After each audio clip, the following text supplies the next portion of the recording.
राज्य सरकारबरोबरच्या सकारात्मक चर्चेनंतर रेशन दुकानदारांचा संप स्थगित. शुक्रवारपासून धान्य वितरण सुरू होणार.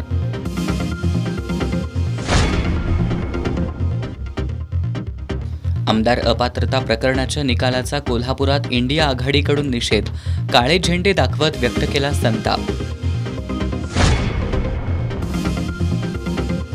कोल्हापुरातील सामाजिक कार्यकर्ते फिरोज शेख आणि उदय लाड यांनी नदीपात्रात उभं राहून केलं आत्मक्लेश आंदोलन.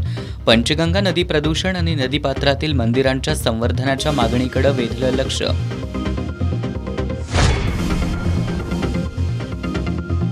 कोल्हापूर शहर आणि जिल्ह्यात चोरट्यांचा उच्छाद.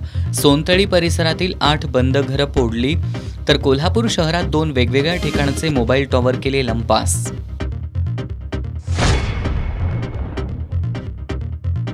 आणि पद्मश्री डॉक्टर DY पाटील सहकारी साखर कारखान्याचा VSI कडून आबासाहेब वीर सर्वोत्कृष्ट पर्यावरण संवर्धन पुरस्कारानं गौरव.